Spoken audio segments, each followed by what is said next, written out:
నిన్నటి జగన్ టూర్ ఓ drama తలపించిందని AP హోంమంత్రి అనిత అన్నారు. ఏదో రకంగా శివ రాజకీయాలు చేయాలని చూస్తున్నారని మండిపడ్డారు.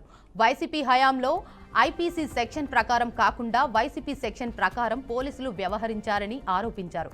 జగన్ వల్లే ప్రాంతం చాలా సెన్సిటివ్ అని 1100 మంది పోలీసులను పెట్టినట్లు అనిత స్పష్టం చేశారు. వాట్సాప్లో రెచ్చగొట్టే మెసేజ్ పెట్టి కావాలని ఓ సీన్ క్రియేట్ చేయాలని చూశారని హోంమంత్రి మండిపడ్డారు.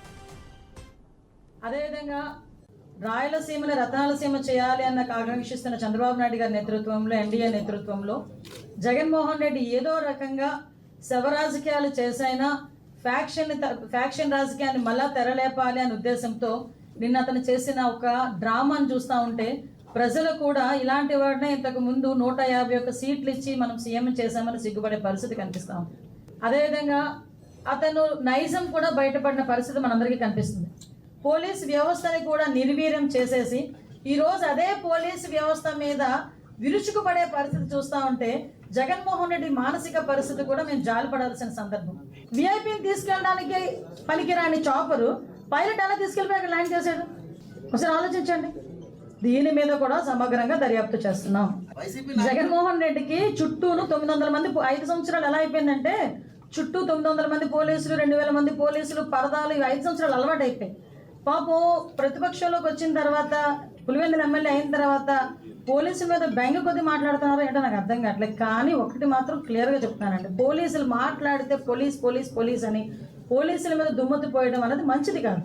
నేను అందుకే చాలా క్లియర్గా ఎంతమంది పోలీసులు పెట్టాం. ఈ రోజుకి ఏమండి జగన్మోహన్ రెడ్డి గారు ఎక్స్ సీఎం హోదాలో ఉన్నారు కాబట్టి వాళ్ళ భార్యకి సెక్యూరిటీ ఇస్తున్నాం, వాళ్ళ తల్లి గారికి సెక్యూరిటీ ఇస్తున్నాం, వాళ్ళ చెల్లికి సెక్యూరిటీ ఇస్తున్నాం. మేము ప్రతిపక్షంలో ఉండేటప్పుడు బ్రాహ్మణి గారికి సెక్యూరిటీ తీసేశారు, లోకేష్ గారికి సెక్యూరిటీ తీసేశారు, చంద్రబాబు నాయుడు గారికి సెక్యూరిటీ తగ్గించేయమని చెప్పి తగ్గించేస్తే మేము మళ్ళీ సెంట్రల్ గవర్నమెంట్లో మళ్ళీ విషయం చెప్పి ఆయనకి మళ్ళీ ఆయన సెక్యూరిటీ పెంచుకోవాల్సిన అవసరం వచ్చింది. 1100 మందిని పెట్టడం జరిగింది. వాళ్ళు వాట్సాప్స్లో మెసేజ్లు పెట్టుకుంటుంటే ముందు రోజు ఎస్పీ అప్పీల్ చేయడం జరిగింది. అప్పీల్ చేసాం. ఏమంటే మేము ఎక్కడా కూడా ఎవరిని హౌస్ అరెస్టులు చేయలేదండి, నిర్బంధించలేదండి. వాళ్ళు స్వచ్ఛందంగా వస్తారా లేదా తర్వాత విషయం పక్కన పెడితే వాళ్ళు పూలప్ చేసుకున్నా కూడా కొంచెం జాగ్రత్తగా మెయింటైన్ చేయండి. అక్కడ వచ్చేది మీ నాయకుడు, రేపు పొద్దున ఏదైనా శాంతి భద్రతకు విఘాతం కలిగించవచ్చు అని చాలా క్లియర్గా ఎస్పీ గారు అప్పీల్ పెట్టారు. ముందు రోజు కాకి చొక్కా నేను ఓడదీస్తాడట. అది కూడా ఒక ఎక్స్ సీఎం మాట్లాడే భాష. ఏమంటే నాకు ఒక అర్థం కావట్లే. అందులో ఆడవాళ్ళు ఉన్నారు.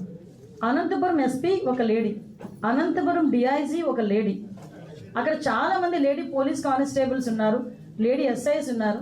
అలాంటి వాళ్ళ గురించి బట్టలు ఉడదీస్తాం అలాగా ఇలాగా మాట్లాడుతూ ఉంటే సిగ్గనిపించట్లేదా?